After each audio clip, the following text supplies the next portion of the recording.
I believe he died. At the moment of Jesus' death, he said these beautiful words, "Father, into your hands I commend my spirit." Those words were a bedtime prayer for Jewish children. And what a beautiful, appropriate way for Jesus' body to surrender his spirit into heaven and into his Father's keeping at his own death. When we think about the death of Jesus, we say that so often it's easy for us to be desensitized to how important that moment is for our salvation. In fact, like every important moment of Jesus' life for our salvation, even Jesus' death is a moment that is under attack.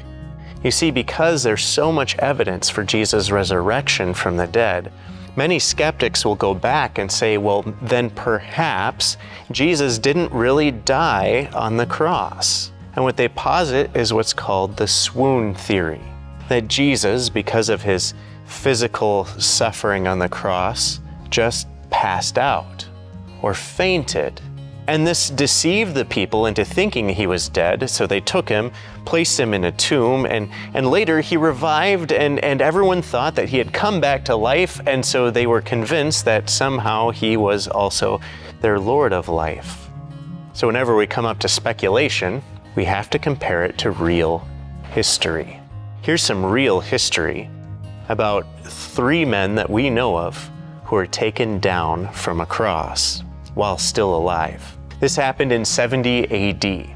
The historian Josephus had a number of friends that were captured and later crucified after the fall of Jerusalem to General Titus. And so Josephus goes to General Titus, the Roman general, and asks him to take his 3 friends down from their crosses. Titus immediately complied. He sent men to bring Josephus' friends off the crosses, and they were given the best medical treatment available in the Roman Empire at that time. And despite that, despite even their short time on the cross, 2 of his friends still died just from the physical trauma of having been crucified. The last friend of Josephus did manage to survive, but he remained a cripple for the rest of his life. Now let's apply what we know to the swoon theory.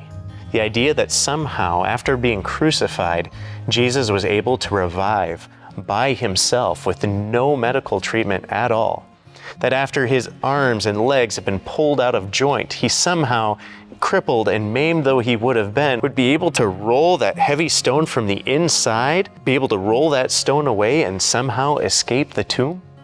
And if we grant all those other things, can you imagine this broken, crippled person trying to convince his disciples that he is the Lord of life, the way, the truth, and the life?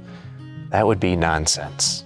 You see, we have eyewitnesses that were there at Jesus' crucifixion, who saw that he was crucified and that he died.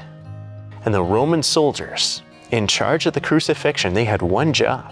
They were not allowed to leave their post until they knew that their charges were truly dead. In most cases, they would break the legs. Other cases, they would light a fire at the base of a cross to speed up asphyxiation. But in Jesus' case, they found he was already dead. But just to make sure, they took their spear and thrust it through his side, bringing a flow of blood and water. Proof that Jesus' heart had been pierced, that he was truly dead. Jesus' death on the cross is one of the foundational truths of the Bible. It means that by his death, he has truly redeemed us from death. And because of Jesus' tender moment, prayer before his death, giving his soul safely into his Father's keeping, now every Christian on their deathbed can approach death being no more afraid than we are to fall asleep. We too can say that same prayer, Father, into your hands I commend my spirit, because Jesus truly died. Amen. Today's devotion was presented by Pastor Josh Mayer. You can support our video ministry through your prayers and donations. Visit peacedevotions.com/donate when you are ready to give.